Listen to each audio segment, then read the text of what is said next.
Shalom Bapak Ibu ya saudara-saudari yang dikasihi Tuhan. Kami dari penyuluh Kementerian Agama Kristen Kabupaten Karanganyar akan menyampaikan renungan yang dapat menguatkan kita di tengah-tengah pandemi COVID-19 yang tengah berlangsung di bangsa Indonesia.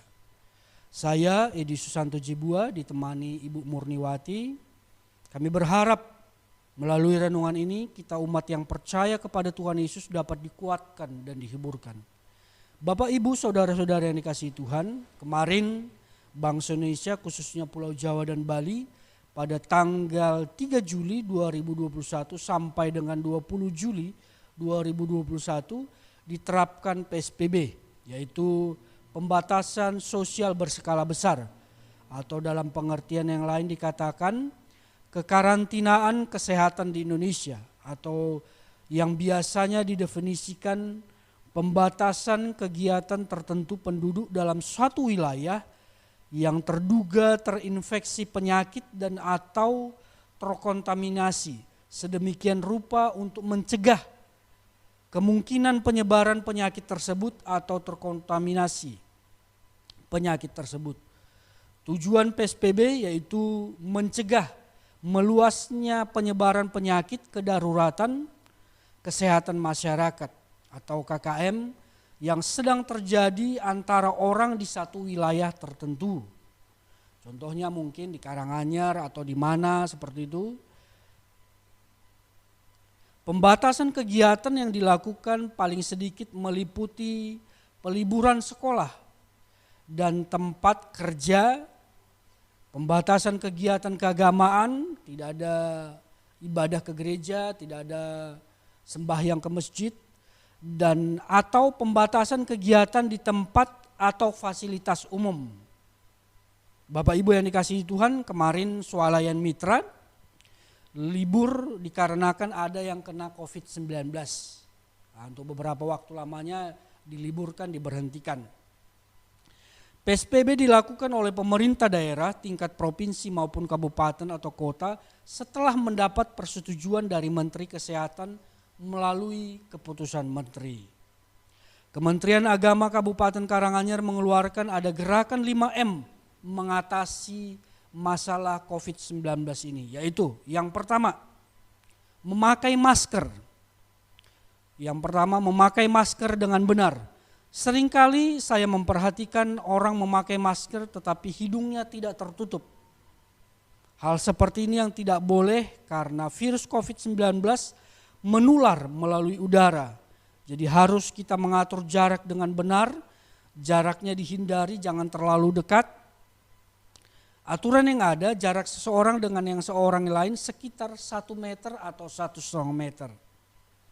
Dalam beribadah, juga kita harus mengatur jarak dengan Allah, artinya kita tidak boleh terlalu jauh dengan Allah. Karena kesibukan, kegiatan sehari-hari, kita tidak sampai memiliki waktu beribadah kepada Allah. Di dalam Ibrani 10 ayat 25 dikatakan, janganlah kita menjauhkan diri dari pertemuan-pertemuan ibadah kita, seperti yang dibiasakan oleh beberapa orang. Tetapi marilah kita saling menasehati dan semakin giat melakukannya menjelang hari Tuhan yang mendekat. Pada hari Minggu atau hari tertentu dalam satu minggu itu kita biasa menyediakan waktu untuk beribadah kepada Allah. Kita harus menyediakan waktu untuk beribadah kepada Allah. Saat seperti inilah di tengah COVID-19 yang sedang mewabah, kita meminta perlindungan Allah untuk menjagai kita dari wabah yang sedang melanda Indonesia atau melanda dunia.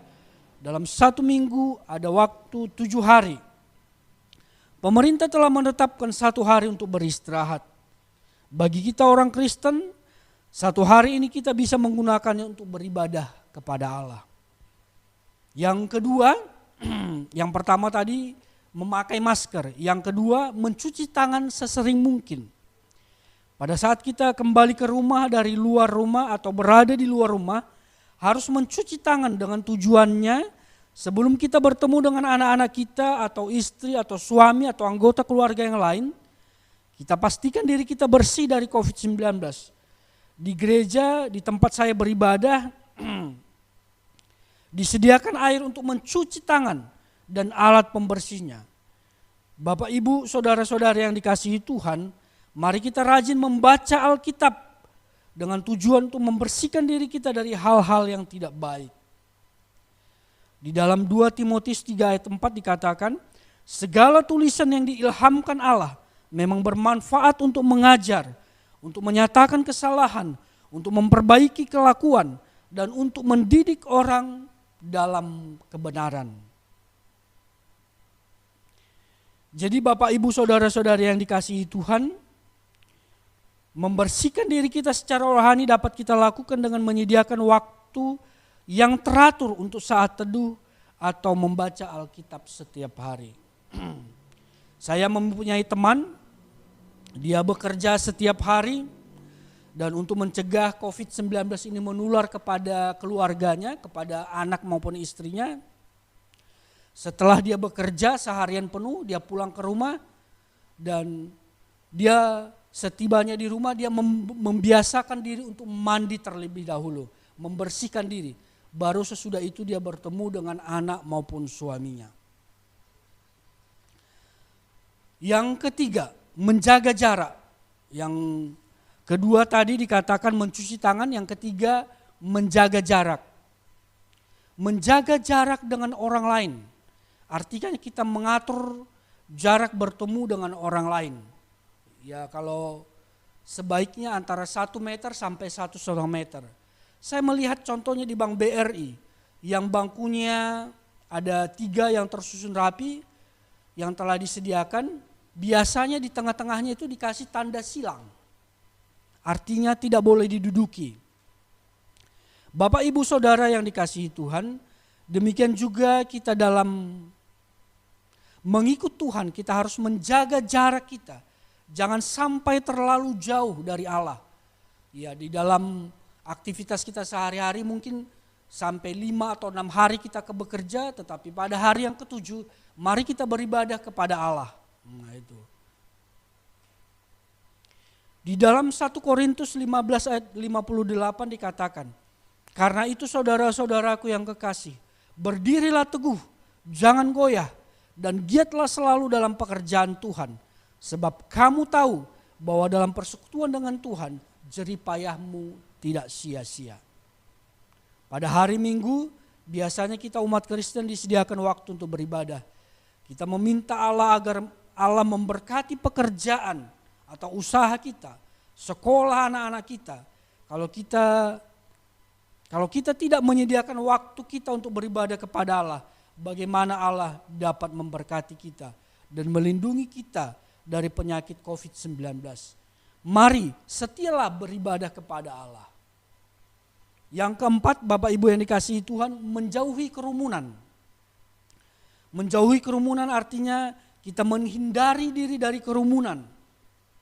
Ketika ada kerumunan orang, sebaiknya kita menghindar atau menjauhinya. Saya melihat kegiatan-kegiatan beribadah juga tidak seperti dulu lagi. Jemaat dibatasi untuk datang beribadah. Anak-anak dan orang yang sudah lanjut usia tidak diperkenankan ibadah dengan tujuan menghindarkan mereka untuk tidak tertular COVID-19. Saya melihat di televisi banyak anak-anak yang sudah tertular COVID-19. Mari kita menjaga diri dengan menjauhi kerumunan selama PSBB ini diterapkan. Saya melihat tempat-tempat ibadah seperti gereja, ibadahnya secara online, baik itu melalui Facebook, Zoom, dan lain-lain. Harapan dan doa kami agar penyakit COVID-19 ini cepat berlalu. Hari Minggu kemarin tanggal 19 Juli 2021 jam 2 siang, Bapak Presiden Joko Widodo dan Menteri Agama Republik Indonesia Bapak Yakut Khalil Qomas serta Dirjen Bimas Kristen Bapak Thomas Venturi mengadakan doa nasional agar bangsa Indonesia terhindar dari penyakit COVID-19. Biar COVID-19 ini cepat berlalu dari bangsa Indonesia. Ada juga beberapa tokoh agama yang lain, ada beberapa tokoh dari agama Islam, Buddha, Hindu yang mengikuti acara doa nasional ini. Yang kelima, Bapak Ibu yang dikasihi Tuhan, mengurangi mobilitas. Mengurangi mobilitas artinya kita mengurangi aktivitas kita di luar rumah. Dengan tujuan menghindari kita tertular dari orang yang sudah kena COVID-19 ini.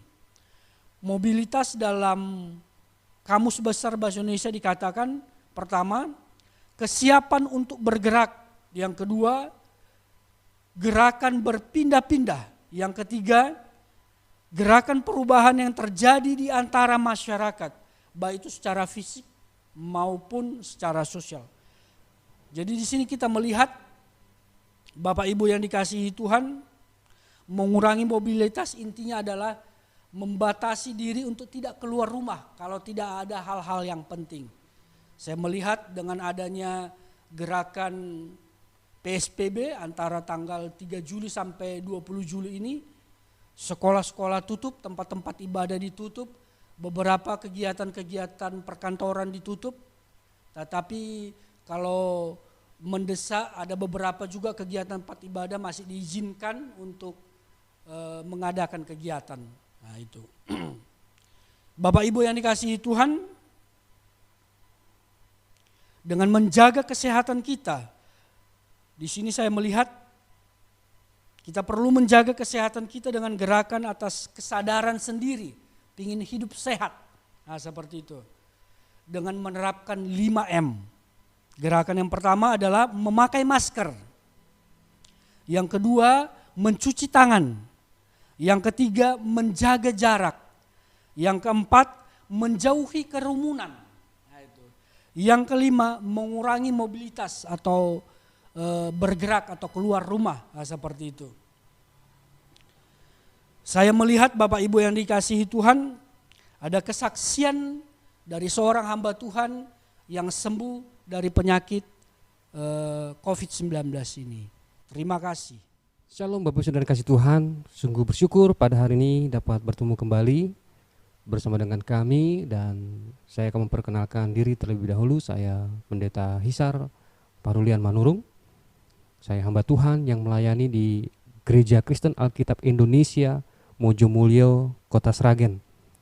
Saudara, tadi Pak Edi sudah sampaikan bahwa saya adalah salah satu hamba Tuhan yang terpapar virus COVID-19 ini. Ya, saya adalah pasien pertama yang terpapar COVID-19 di Kota Sragen.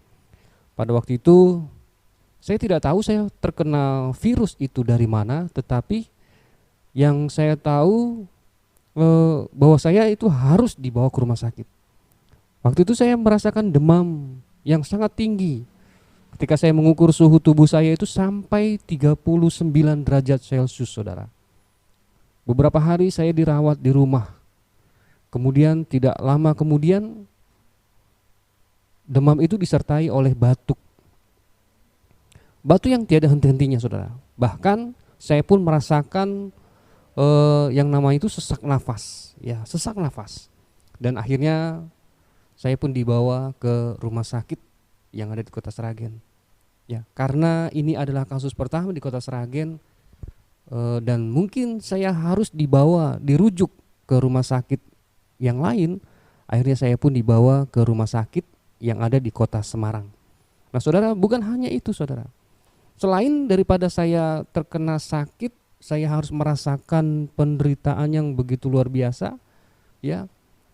Waktu itu pemerintah bahkan pihak kesehatan harus men-tracking orang-orang yang ada di sekitar saya. Siapa-siapa saja yang berhubungan langsung, kontak langsung dengan saya. Terutama adalah keluarga, saudara. Keluarga saya, mereka harus mengikuti tes rapid pada waktu itu. Dan ternyata anak saya ketika ia harus dirapid, hasilnya adalah positif. Jadi ketika saya dirawat di Semarang, bukan hanya saya harus menerima penderitaan sakit penyakit, tetapi karena pikiran, ya, yang harus saya terima, anak juga positif, bahkan ada kabar-kabar miring, bahkan data saya pribadi itu bisa bocor kemana-mana. Ya, sehingga keluarga pada waktu itu pastinya mendapatkan tekanan sosial, saudara. Ya, wah, ini keluarga hamba Tuhan yang terkena. COVID katanya. Inilah hamba Tuhan yang entah baru pergi dari mana, datang dari mana. Padahal saya tidak pernah pergi kemana-mana. Saya hanya di Sragen ini ya dan sekitarnya. Saya tidak pernah keluar negeri dan ke tempat yang lainnya. Nah, saudara, secara psikologis saya sangat tertekan pada waktu itu. Ya, bagaimana tidak? Saya harus merasakan berjuang oleh karena sakit penyakit ini, tetapi saya juga secara pikiran saya harus menerima berita-berita tersebut. Ya, tetapi ada satu ayat yang membuat saya tetap kuat, yakni dari Mazmur 62 ayat yang kedua dan yang ketiga. Di sana dikatakan, hanya dekat Allah saja aku tenang, daripadanya lah keselamatanku. Hanya dialah gunung batuku dan keselamatanku, kota bentengku, aku tidak akan goyah. Ayat ini saudara memberikan kekuatan tersendiri buat saya. Ketika saya harus di dalam karantina di sebuah ruangan dengan ukuran 3 dikali 2 mungkin ya, dan tidak ada orang di samping kanan kiri saya. Biasanya kalau sakit itu selalu ada orang terkasih yang menjaga, merawat, tetapi ini tidak ada siapa-siapa. Dan saya hanya bisa berkomunikasi dengan Tuhan, saudara. Jadi ada 2 hal yang saya dapatkan ketika saya di dalam rumah sakit. Yang pertama adalah miliki hubungan yang baik dengan Tuhan. Saya hanya bisa berdoa, saya hanya bisa sharing sama Tuhan, saya hanya bisa ngobrolnya dengan Tuhan. Dan saya merasakan hubungan saya dengan Tuhan itu sangat dekat pada waktu itu. Dan ayat ini memberikan kekuatan, hanya dekat Allah saja aku tenang, daripadanya lah keselamatanku, dan dialah gunung batuku, keselamatanku, kota bentengku, aku tidak akan goyah. Dan saya percaya bahwa segala sesuatu yang terjadi di dunia ini, di bumi ini, semuanya adalah seizin dan sekehendak Tuhan. Kalau saya bisa sakit, dan saya yakin juga karena belas kasihan Tuhan, saya bisa sampai dengan saat ini dan bisa bersaksi bagaimana Tuhan begitu baik buat saya, bahkan buat saudara sekalian. Nah, selain daripada itu saudara, memiliki hubungan yang baik dengan Tuhan, memiliki hubungan yang baik dengan sesama, itu pun yang menjadi mendasari saya. Saya mendapatkan support yang begitu luar biasa dari teman-teman, dari rekan-rekan, dari keluarga. Ya, saya mendapatkan video call, telepon, mereka memberikan support buat saya, menguatkan saya untuk tetap bergembira. Mereka katakan hati yang gembira adalah obat, dan ini saudara yang membangkitkan imun saya pada waktu itu. Hati yang gembira adalah obat. Karena belum ada obat yang bisa menyembuhkan COVID-19 ini. Tetapi firman Tuhan, hati yang gembira adalah obat. Obat yang manjur saudara. Ya. Nah, inilah yang memberikan kekuatan buat saya. Dan sampai dengan saat ini saya bisa ada di hadapan saudara-saudara sekalian. Saya bisa bersaksi, saya bisa menyatakan kebaikan-kebaikan Tuhan buat saudara-saudara. Jadi jangan pernah pantang menyerah menjalani hidup ini. Memang kita dalam situasi yang mencemaskan, dalam situasi yang mengkhawatirkan. Kita tidak bisa keluar begitu leluasa, kita tidak bisa bekerja dengan leluasa. Seperti yang disampaikan oleh Pak Edi tadi, kita harus mematuhi 5M, di mana ini adalah aturan pemerintah yang harus kita kerjakan. Mencuci tangan, memakai masker, mengurangi mobilitas dan lainnya, ini semuanya adalah berasal dari pemerintah. Dan saudara, Alkitab pun mengatakan bahwa kita harus taat kepada pemerintah, karena pemerintah berasal daripada Tuhan. Roma 13 ayat 1 di sana dikatakan, pemerintah berasal dari Allah. Artinya saudara, pemerintah bukan memberikan aturan ini hanya untuk kepentingan satu pihak saja. Ini untuk kepentingan kita semua, kepentingan buat saya, bahkan buat saudara juga. Jadi taatilah peraturan-peraturan pemerintah yang sudah ditetapkan. Bahkan pemerintah saat ini sedang menggalakkan yang namanya vaksin saudara. Dan saya yakin dengan vaksin ini saudara, ini akan mengurangi penyebaran virus COVID-19 ini. Bahkan info yang saya dengarkan adalah ini akan mengurangi rasa sakit kita dibandingkan kita sebelum vaksin. Ya. Jadi marilah kita taati setiap peraturan-peraturan pemerintah yang diberikan buat kita. Dan percayalah saudara, kita terus berdoa agar pandemi ini akan segera berlalu. Karena dialah Tuhan yang mengontrol dunia ini. Tidak ada yang tidak seizin Tuhan. Kalau Tuhan sudah mengizinkan ini terjadi, Tuhan juga akan memulihkan keadaan ini. Percayalah saudara, kiranya kesaksian saya ini dapat menjadi berkat buat